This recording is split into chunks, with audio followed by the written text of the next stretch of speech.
السلام عليكم ورحمة الله وبركاته. إن الحمد لله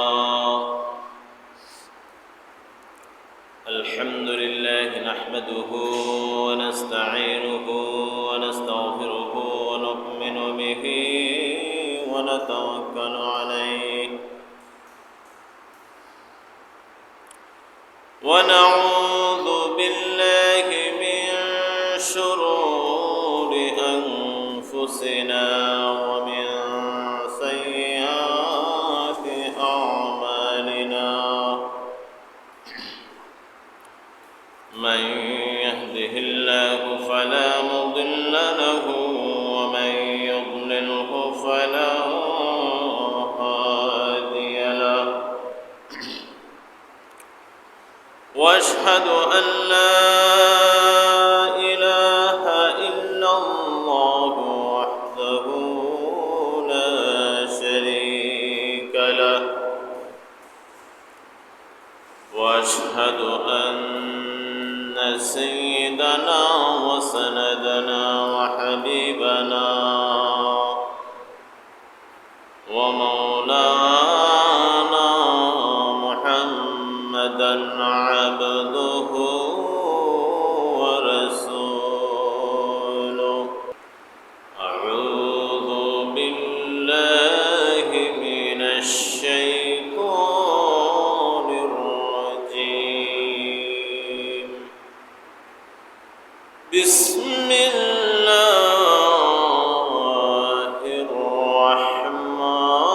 الرحمن الرحيم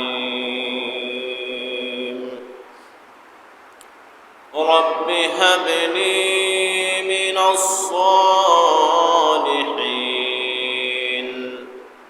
فبشرناه بغلام حليم فلما بلغ معه السعي قال يا بني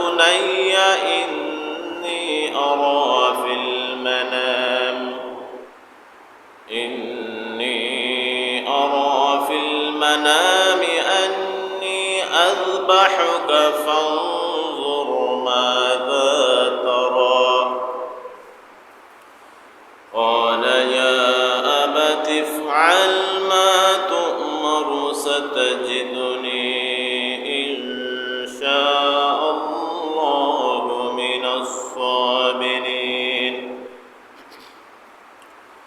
فلما أسلما وتله للجبين وناديناه أن يا إبراهيم قد صدقت الرؤيا إنا كذلك نجزي المحسنين إن هذا لهو البلاء المبين وفديناه بذبح عظيم بارك الله لنا ولكم في القرآن العظيم ونفعنا وإياكم بالآيات والذكر الحكيم وقال رسول الله صلى الله عليه وسلم من كان له ساعة ولم يضح فلا يقربن مصلانا أو كما قال عليه الصلاة والسلام إن الله وملائكته يصلون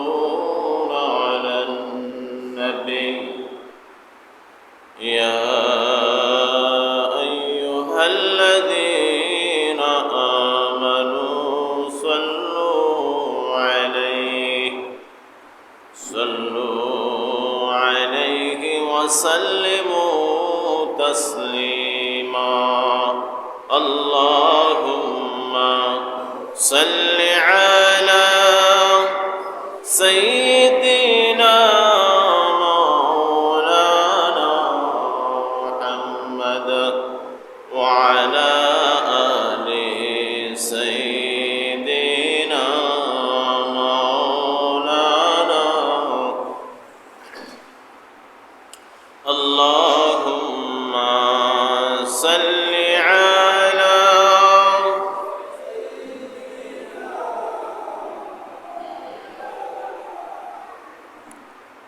وعلى آل سيدنا مولانا أي محمد حشر में साथी बना लेना मुझे रोज महशर दस्ते अपनी छे पिला लेना मुझे अल्लाहुम्मा सल्ली अला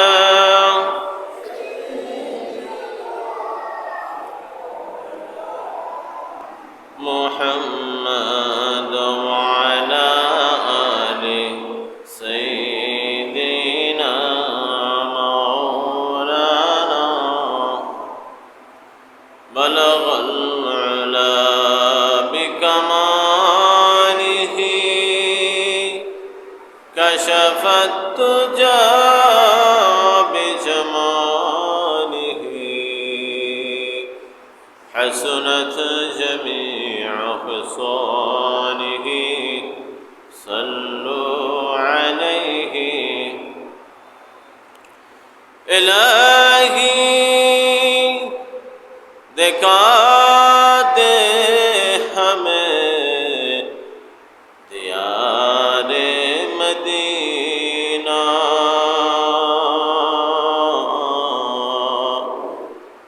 इलाही बना दे हमें ग़ुबारे मदीना बलगल उला बिकमालिही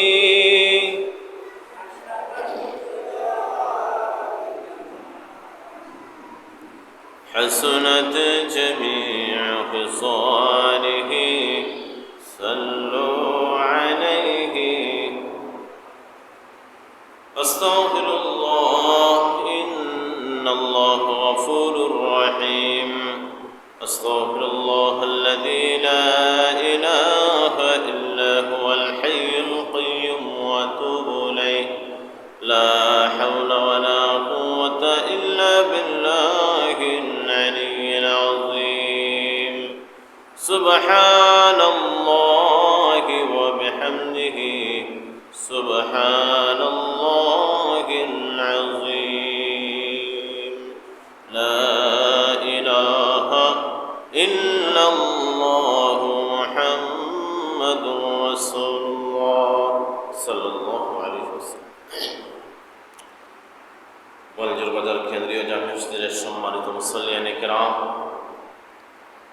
আমার সামনে উপস্থিত অস্ত্র মসজিদের দায়িত্বশীল বৃন্দ, নওজোয়ান ভাইয়েরা, আমার স্নেহাশিস মাসুম বেগুনা ফুলের পাপড়ির মতো ছোটো ছোটো বাচ্চারা এবং আমার পর্দার অন্তরালের অত্যন্ত শ্রদ্ধেয় পর্দানিশী মা ও বোনেরা, প্রথমেই আমরা আল্লাহ পাক রব্বুল আলামিনের শুকরিয়া আদায় করছি যে মহান রব্বুল আলামিন আমাদেরকে জিলকদ মাসের শেষ শুক্রবার,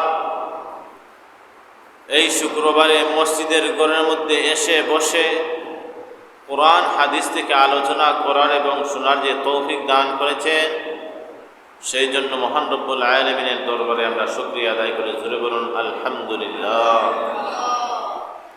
তারই সাথে সাথে অসংখ্য অগণিত দুরূদ পেশ করছি অসংখ্য অগণিত সালাম ও দুরুদ মানবতার মুক্তির দূত, মানবতার মুক্তির সনদ, সরকারে দো আলম, রহমতাল লিল আলামিন, খাতামান নবীন, সৈয়দুল মুরসালিন জনাবে মুহাম্মদুর রাসূলুল্লাহ সাল্লাল্লাহু আলাইহি সাল্লামের উপর। সম্মানিত মুসল্লিয়ান কিরাম, আজকের আমার আলোচনার বিষয় হল কুরবানি এবং কুরবানির ইতিহাস নিয়ে। হযরত ইব্রাহিম আলাইহিস সালাতু ওয়াস সালাম যখন তার কওমের কাছে ইসলামের দাওয়াত প্রদর্শন করলেন, কালিমার দাওয়াত দিলেন, অবশেষে তিনি সব মূর্তিগুলোকে ভেঙে চুরমার করে তাদেরকে বললেন, দেখো, তোমরা যাদের উপাসনা করো, যাদের কাছে তোমরা মাথা নত করো, যাদেরকে তোমাদের মাবুদ বলে জানো, তার কোনো ক্ষমতা নাই তাকে নিজেই রক্ষা করার জন্য। যে মূর্তিগুলা নিজে নিজেকে রক্ষা করতে পারে না, সেই মূর্তিগুলা কখনো মানুষের কল্যাণ বয়ে আনতে পারে না, সে কখনো মাবুদ হতে পারে না। অনেক ঘটনার পরিপ্রেক্ষিতে ইব্রাহিম আলাইহিস সালাতু ওয়াস সালামকে প্রথম পরীক্ষা, যেটা আগ্নির কুণ্ডের মধ্যে ফেলা হল, সেখান থেকে আল্লাহ পাক রব্বুল আলামিন তার খলিলুল্লাহ, তার বন্ধুকে উদ্ধার করে যখন আল্লাহ পাক রব্বুল আলামিন মুক্ত দিলেন, ইব্রাহিম আলাইহিস সালাতু ওয়াস সালাম বললেন, ওয়াকালা ইন্নী যাহিবুন ইলা রাব্বি সায়াহদিন, আমি আমার প্রভুর নামে চললাম, তোমরা সেখানেই থাকো। ইব্রাহিম আলাইহিস সালাতু ওয়াস সালাম চলে আসলেন ফিলিস্তিনে। ইব্রাহিম আলাইহিস সালাতু ওয়াস সালাম দীর্ঘ ৮৬ বছর ধরে কোনো সন্তান নাই, সন্তানহীন। তিনি আল্লাহ পাক রব্বুল আলামিনের কাছে দোয়া করলেন। আল্লাহ পাক রব্বুল আলামিন সেটা তার কোরআনের মধ্যে বলতেছে, আউযু বিল্লাহি মিনাশ শাইতানির রাজীম, বিসমিল্লাহির রাহমানির রাহিম, রব্বি হাবলি মিনাস সালিহিন, ফাবাশশারনাহু বিগুলামিন হালিম।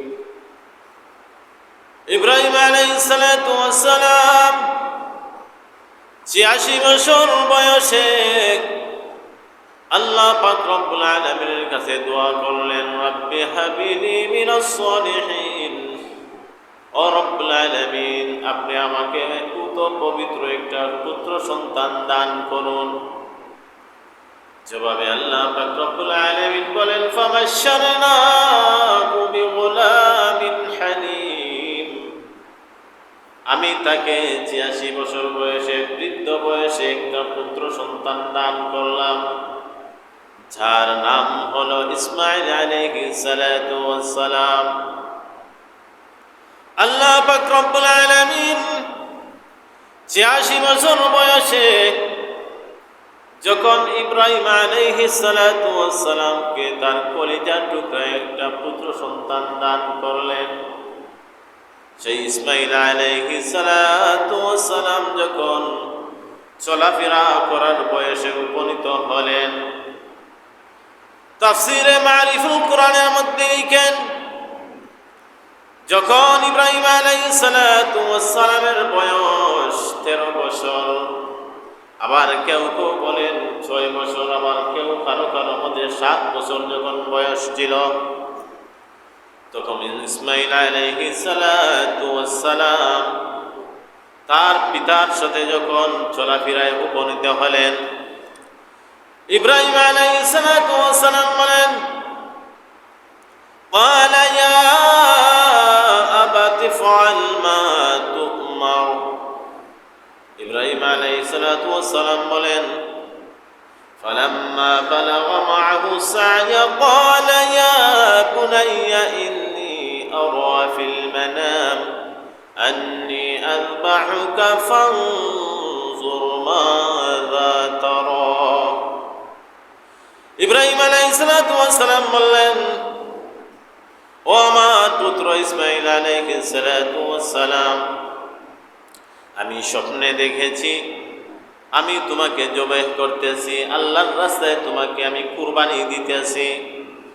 قال يا أبت افعل ما تؤمر ইব্রাহিম আলাইহিস সালাম বললেন, তোমার মত কি, তোমার অভিমতটা তুমি জানাও। তখন ইসমাঈল আলাইহিস সালাম বললেন, قال يا أبت افعل ما تؤمر ستجدني إن شاء الله من الصابرين। হে আমার পিতা, আল্লাহ পাক রব্বুল আলামিন আপনাকে স্বপ্নে যা দেখিয়েছেন আপনি তা বাস্তবায়ন করুন। ইনশাআল্লাহু মিনাস সাবিরিন, ইনশাআল্লাহ আপনি আমাকে সবর এবং ধৈর্যকারীর সাথে পাবেন। জোরে বলুন সুবহানাল্লাহ। চিন্তা করছেন কেমন বাবার কেমন পুত্র, সুবহানাল্লাহ।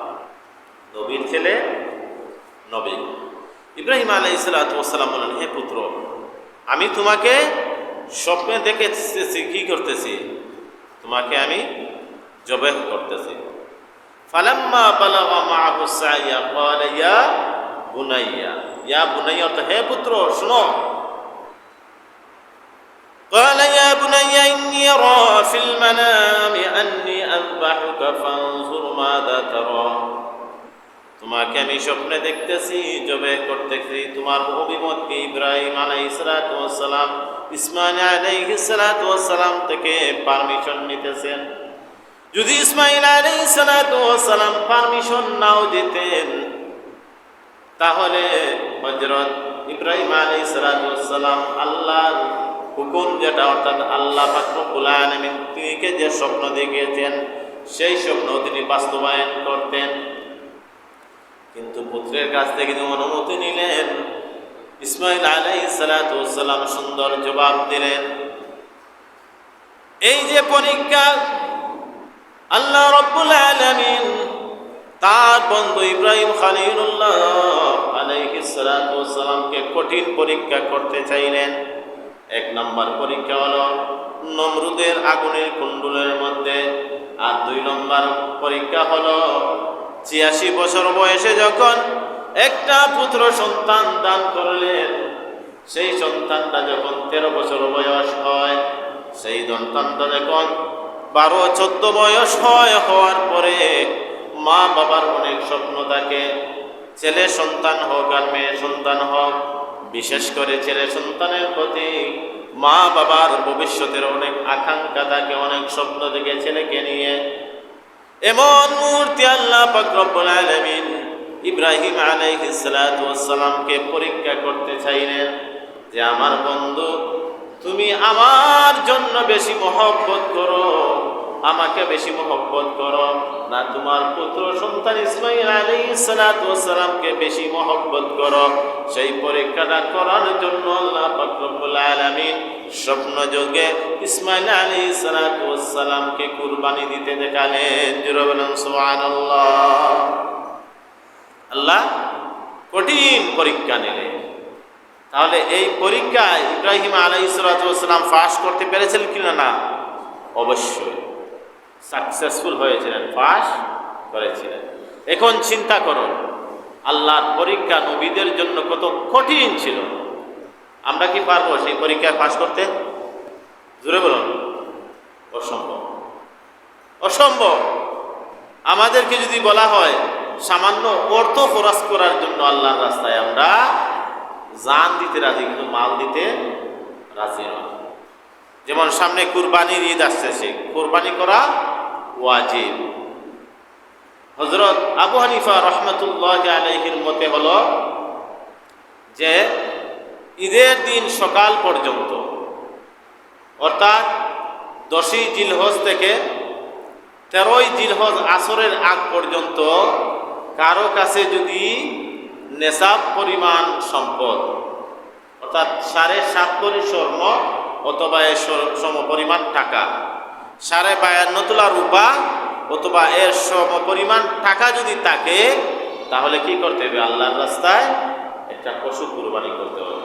সেটা ছাগলও হতে পারে, সেটা দুম্বা হতে পারে, সেটা বেড়া হতে পারে, সেটা গরু, মহিষ অথবা উটও হতে পারে।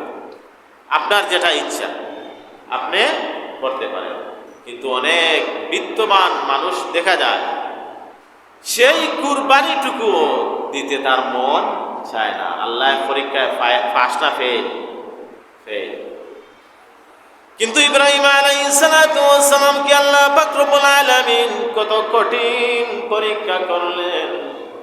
তুমি আমার খলিলুল্লাহ, তুমি আমার বন্ধু। আল্লাহ পাক রব্বুল আলামিন ইব্রাহিম আলাইহিস সালাতু ওয়াস সালামকে সরাসরি বলেন নাই, সরাসরি হুকুম দেন নাই। হুকুম দিলে ফরজ হয়ে যেত। আল্লাহ পাক রব্বুল আলামিন স্বপ্ন যুগে দেখালেন। فلما بلغ معه السعي قال يا بني إني أرى في المنام أني أذبحك فانظر ماذا ترى। স্বপ্ন যুগে আল্লাহ পাক রব্বুল আলামিন দেখালেন যে তোমার প্রিয় বস্তুটি তুমি কুরবানি করো। ইব্রাহিম আলাইহিস সালাতু ওয়াস সালাম প্রথম দিন স্বপ্ন দেখার পর আল্লাহর রাস্তায় 100টা উট কুরবানি করে দিলেন। দ্বিতীয় দিন আবার দেখলেন, আরো 100টা উট কুরবানি করে দিলেন। তৃতীয় দিন যখন দেখলেন, তখন তিনি আর বসে রইলেন না। তিনি বুঝতে পারলেন আল্লাহ পাক রব্বুল আলামিন আমাকে স্বপ্ন যুগে এই ইঙ্গিত দিতেছেন আমার প্রিয় বস্তু, আমার প্রিয় কলিজার টুকরা সন্তান ইসমাঈল আলাইহিস সালাতু ওয়াস সালামকে আল্লাহর রাস্তায় কুরবানি দেওয়ার জন্য। সুবহান, কত কঠিন পরীক্ষা। আল্লাহ পাক রব্বুল আলামিন সরাসরি ইব্রাহিম আলাইহিস সালাতু ওয়াস সালামকে বলেন নাই, কিন্তু স্বপ্ন যুগে দেখেছেন। নবীদের স্বপ্ন সত্য। নবীদের স্বপ্ন কি? সত্য। নবীদের কোনো শয়তান স্বপ্ন দেখাতে পারে না। আমরা যে ইনসান, সবাই তো মানুষ, আমরা সাধারণ মানুষ। এই আমরা মানুষরা যে স্বপ্ন দেখি, এই স্বপ্নটা হচ্ছে 3 প্রকার। এক প্রকার স্বপ্ন হচ্ছে খেয়ালি, এক প্রকার স্বপ্ন হচ্ছে শয়তানি, আর এক প্রকার স্বপ্ন হচ্ছে রহমানি। স্বপ্ন কয় প্রকার? 3 প্রকার, মনে রাখবেন। স্বপ্নের 3টা মূলনীতি আছে। 1 নম্বর হচ্ছে খেয়ালি। খেয়ালি কি? যে আপনি সারাদিন যে কাজকর্ম করলেন, যে কোনো ঝগড়া ফাসাদ হোক, যে কোনো ব্যবসা বাণিজ্য হোক, যে কোনো অনুষ্ঠান হোক, এটা নিয়ে আপনি ব্যস্ত থাকলেন। রাত যখন আপনি ঘুমালেন, এই স্বপ্ন আবার দেখলেন, সেটা হলো খেয়ালি। সেটা কি? খেয়ালি। সেটা আপনার কাজের উপর নির্ভরশীল করে স্বপ্ন। এই স্বপ্নের কোনো ভিত্তি নেই, এই স্বপ্ন কোনো মানে নাই। আরেকটা আছে শয়তানি। 1 নম্বর হচ্ছে খেয়ালি, 2 নম্বর হচ্ছে শয়তানি স্বপ্ন। শয়তানি স্বপ্ন কোনটা? মনে করেন আপনাকে কেউ স্বপ্নে দেখালো যে আপনার ছেলের রূপ ভালো হচ্ছে না, আপনি অমুক ব্যক্তির নামে একটা গরু জবাই করে কি করে মন্দিরে নিয়ে দেন। যেটা বলুন নাউজুবিল্লাহ। সেটা শয়তানি স্বপ্ন। সেটা কি? শয়তানি স্বপ্ন। আপনার ঈমানকে লুণ্ঠন করার জন্য, আপনার ঈমানকে কি করার জন্য? ঈমানকে ধ্বংস করার জন্য শয়তান সেটা আপনাকে দেখিয়েছে। সেটা হলো শয়তানি স্বপ্ন। অথবা দেখালো যে আপনি আল্লাহর নামে নয়, অমুক সাহেবের নামে জবাই করে আপনি অমুক মাজারে দিয়ে দেন। সেটাও শয়তানি। জবাই হবে কার নামে? আল্লাহর নামে। কার নামে? আল্লাহর নামে। আল্লাহর নামে জবাই হতে হবে। কোনো মানুষের নামে জবাই করলে সেটা কি হবে না? সঠিক হবে না, সেটা শিরিক হবে, আল্লাহর সাথে শরীক করা হবে, সেটা হারাম হয়ে যাবে। 3 নম্বর হচ্ছে রহমানি। আপনি স্বপ্নে দেখলেন যে আপনি হজে যাইতেছেন, আপনি হজ করতেছেন, যেটা বলেন সুবহান, তাহলে সেটা আল্লাহর পক্ষ থেকে আপনাকে দেখানো হচ্ছে। আপনি হজের ব্যবস্থা করেন, হজ পালন করেন। এই লোক স্বপ্ন 3 প্রকার। আমরা সাধারণ মানুষ যে স্বপ্নগুলো দেখি। আর যারা নবী, তাদের স্বপ্ন কি? ওহী। তাদের স্বপ্ন কি? ওহী। রাসূল পাক সাল্লাল্লাহু আলাইহি সাল্লামের কাছে যে কি আসতো? ওহী আসতো। আল্লাহ পাক কুরআন যে নাজিল করলেন সেটা বিভিন্ন প্রকারে আসতো। কখনো ঘণ্টা ধ্বনির মতো, আমরা যে স্কুলে ঘণ্টা বাজাই সে ঘণ্টা ধ্বনির মতো কি হতো? ওহী নাজিল হতো। কখনো কখনো মৌমাছির গুনগুন গুনগুন শব্দের মতো ওহী নাজিল হতো। কখনো স্বপ্নযোগ্য ওহী নাজিল হতো। রাসূল পাক সাল্লাল্লাহু আলাইহি সাল্লাম দেখতেন জিবরাইল আলাইহিস সালাম, অথবা স্বপ্নে উনাকে এই আয়াত বলে দেওয়া হচ্ছে, এই দিক নির্দেশনা দেওয়া হচ্ছে। আবার কখনো জিবরাইল আলাইহিস সালাম মানুষের শুরুতে এসে রাসূল পাক সাল্লাল্লাহু আলাইহি সাল্লামের উপর কি করতেন? ওহী নাজিল করতেন। আবার কখনো কখনো জিবরাইল আলাইহিস সালাম তার নিজের আকৃতিতে রাসূল পাক সাল্লাল্লাহু আলাইহি সাল্লামের উপর ওহী নাজিল করতেন। হযরত আয়েশা সিদ্দিকা রাদিয়াল্লাহু তাআলা আনহা বললেন যে রাসূল পাক সাল্লাল্লাহু আলাইহি সাল্লামের উপর যখন ওহী নাজিল হতো, আমি একদিন খুব ঠান্ডা, মাঘ মাসে আমাদের দেশে খুব ঠান্ডা পড়ে, খুব ঠান্ডার দিনে দেখলাম রাসূল পাক সাল্লাল্লাহু আলাইহি সাল্লামের উপর যখন কুরআনের আয়াত নাজিল হলো, উনি সমস্ত শরীর ঘেমে গেল। ওনার শরীর থেকে গা মুবারক টপ টপ করে পড়তেছে ওহীর এত পাওয়া। তাহলে স্বপ্ন যেটা দেখা হয় এটা আল্লাহর পক্ষ থেকে নবীদের প্রতি ওহী, নবীদের প্রতি কি? ওহী। ইব্রাহিম আলাইহিস সালাম বললেন, ও আমার পুত্র সন্তান, আল্লাহ পাক রব্বুল আলামিন আমাকে হুকুম করেছেন, তোমাকে আমি স্বপ্ন দেখিয়েছেন, তোমাকে আমি আল্লাহর রাস্তায় কুরবানি করতেছি, তোমার মতামত কি? ইসমাঈল আলাইহিস সালাম বললেন, ক্বালা ইয়া আবাতি ফাআল মা তু'মারু সাতাজিদুনি ইনশাআল্লাহু মিনাস সাবিরিন। হে আমার পিতা, আল্লাহ পাক রব্বুল আলামিন আপনাকে যে হুকুম করেছেন সেটা বাস্তবে পালন করুন, অবশ্যই ইনশাআল্লাহু মিনাস সাবিরিন, ইনশাআল্লাহ আপনি আমাকে সবরকারীর মধ্যে পাবেন। ইসমাঈল আলাইহিস সালাম এই কথা বলার পর ইব্রাহিম আলাইহিস সালাম ইসমাঈল আলাইহিস সালামকে নিয়ে মিনার দিকে রওনা হলেন। রওনা হওয়ার আগে বিবি হাজেরা রাদিয়াল্লাহু তাআলা আনহুকে বললেন, ও হাজেরা, তুমি একটি কাজ করো, আমার ইসমাঈল আলাইহিস সালামকে ভালো করে সাজিয়ে দাও, আমি তাকে এক জায়গায় নিয়ে যাব। হাজেরা আলাইহিস সালাম ইসমাঈল আলাইহিস সালামকে সুন্দর কাপড় পরিধান করে পিতার সঙ্গে দিয়ে দিলেন। সেদিকে শয়তানের মাথা নষ্ট হয়ে গেল। শয়তান চিন্তা করলো, ইব্রাহিম আলাইহিস সালাম যদি তার পুত্রকে কুরবানি দিয়ে দেন তাহলে আল্লাহ পাক রব্বুল আলামিন খুশি হয়ে যাবেন। হযরত ইব্রাহিম আলাইহিস সালাম পরীক্ষার মধ্যে ফাঁস করে ফেলবেন। এই চিন্তা দেখে শয়তান হযরত হাজেরা রাদিয়াল্লাহু তাআলা আনহুকে গিয়ে বলল, ও হাজেরা, হযরত ইব্রাহিম আলাইহিস সালাম ইসমাঈল আলাইহিস সালামকে কোথায় নিয়ে যেতেন আপনি জানেননি? তিনি বলেন, না, আমি জানি না। বলে ইসমাঈল আলাইহিস সালামকে কুরবানি করার জন্য, জবেহ করার জন্য ইব্রাহিম আলাইহিস সালাম নিয়ে যাচ্ছেন। হাজেরা রাদিয়াল্লাহু তাআলা আনহু বললেন, হে শয়তান, সেটা কখনো সম্ভব হতে পারে না। একজন পিতা তার পুত্রকে কখনো কুরবানি করতে পারে না। এই কথা যখন শয়তান বারবার বুঝাচ্ছিল, আর হাজেরা রাদিয়াল্লাহু তাআলা আনহু বারবার তিনি কি করতেছিলেন? না করতেছিলেন। হাজেরা রাদিয়াল্লাহু তাআলা আনহাকে যখন শয়তান বারবার বুঝানোর পর রাজি করতে পারছিল না, এক পর্যায়ে শয়তান বলল, ও হাজেরা রাদিয়াল্লাহু তাআলা আনহা, শুনে রাখো, তোমার আল্লাহ পাক রব্বুল আলামিন, ইব্রাহিম আলাইহিস সালামের আল্লাহ পাক রব্বুল আলামিন ইসমাঈল আলাইহিস সালামকে কুরবানি করার জন্য স্বপ্ন যুগে নির্দেশ দিয়েছেন। সেই নির্দেশ পালনের জন্য তিনি তাকে মিনায় নিয়ে যেতেছেন।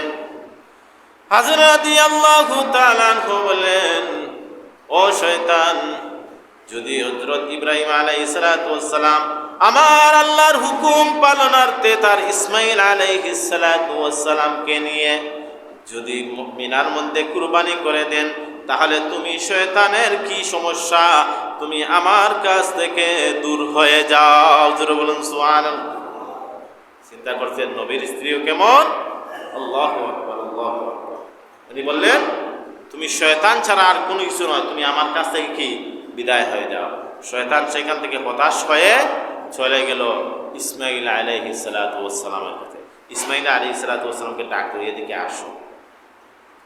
ইসমাইল আলাইহিস সালাম বললেন কি? বলে এদিকে আসো। তুমি কোথায় যাচ্ছ? বলে আমার পিতার সঙ্গে আমি যাচ্ছি। তোমার পিতা তো তোমাকে কুরবানি জবেহ করার জন্য তোমাকে নিয়ে যাচ্ছে, তুমি সেদিকে যেও না। ইসমাইল আলাইহিস সালাতু ওয়াস সালাম বললেন সেটা আমার আল্লাহর অর্ডার, তাহলে তুমি শয়তানকে তুমি আমার কাছ থেকে দূর হয়ে যাও। তিনি একটি কঙ্কর নিক্ষেপ করে শয়তানকে সেখান থেকে কি বিতাড়িত করে দিলেন। শয়তান সেখানে কি হলো? সে হতাশ হয়ে ফিরে আসলো। ইব্রাহিম আলাইহিস সালাতু ওয়াস সালাম যখন ইসমাইল আলাইহিস সালাতু ওয়াস সালামকে নিয়ে কুরবানির জন্য প্রস্তুত হয়ে গেলেন, আল্লাহ পাক রব্বুল আলামিন সূরা সফফাতের মধ্যে বলেন ফালাম্মা আসলামা ওয়া তাল্লাহু লিল জাবিন ওয়া নাদাইনাহু আইয়া ইব্রাহিম قد صدقت الرؤيا إنا كذلك نجزي المحسنين। যখন পিতা এবং পুত্র উভয়ে তারা আল্লাহর আনুগত্য প্রকাশ করলো, যখন ইব্রাহিম আলাইহিস সালাতু ওয়াস সালাম ইসমাইল আলাইহিস সালাতু ওয়াস সালামকে কুরবানির জন্য মাটির মধ্যে শোয়া দিলেন, তখন আল্লাহ পাক রব্বুল আলামিন ডাক দিয়ে বলেন قد صدقت الرؤيا إنا كذلك نجزي المحسنين। হে ইব্রাহিম আলাইহিস সালাতু ওয়াস সালাম, তুমি তো আমার স্বপ্নকে বাস্তবায়নে রূপান্তরিত করে দেখালে। ইন্না কাযালিকা নাজিজিল মুহসিনিন, এভাবেই আমি সৎকর্মশীলদের পরীক্ষা করে থাকি। ইন্না হাযা লাহুয়াল বালাউল মুবিন, এটা আমার কাছে সুস্পষ্ট একটা পরীক্ষা। ইন্না হাযা লাহুয়াল বালাউল মুবিন ওয়া ফাদাইনাহু বিযিবহিন আযীম। আল্লাহ পাক রব্বুল আলামিন বেহেশত থেকে একটি দুম্বা দিলেন এবং সেটা বললেন কুরবানির জন্য। আর ইব্রাহিম আলাইহিস সালাতু ওয়াস সালামকে বললেন তোমার উপর আমি খুশি হয়ে গেছি, তুমি আমার পরীক্ষায় পাস করে ফেলেছো। ও ইব্রাহিম আলাইহিস সালাতু ওয়াস সালাম, ইন্না কাযালিকা নাজিজিল মুহসিনিন, এভাবেই আমি সৎকর্মশীলদের পরীক্ষা করি এবং প্রতিদান দিয়ে থাকি। সুবহানাল্লাহ। ইব্রাহিম আলাইহিস সালাতু ওয়াস সালাম পরীক্ষায় পাশ করে ফেলেন। সময় কম, এর জন্য আমি ঘটনাটা সংক্ষিপ্ত করে বললাম। এইভাবে আল্লাহ পাক রব্বুল আলামিন যুগে যুগে তার নবীদেরকে কি করেছেন? পরীক্ষা করেছেন যে আল্লাহ পাক রব্বুল আলামিনকে তিনি বেশি ভালোবাসেন না দুনিয়াবি জিনিসকে, ছেলে সন্তানকে, মালকে, আওলাদকে বেশি ভালোবাসেন। সেই জন্য পরীক্ষা করার জন্য আল্লাহ পাক রব্বুল আলামিন এই স্বপ্ন যুগে ইব্রাহিম আলাইহিস সালাতু ওয়াস সালামকে সেই স্বপ্নটা দেখিয়েছে। আমাদেরকেও সেই পরীক্ষায় কি করতে হবে? পাস করতে হবে।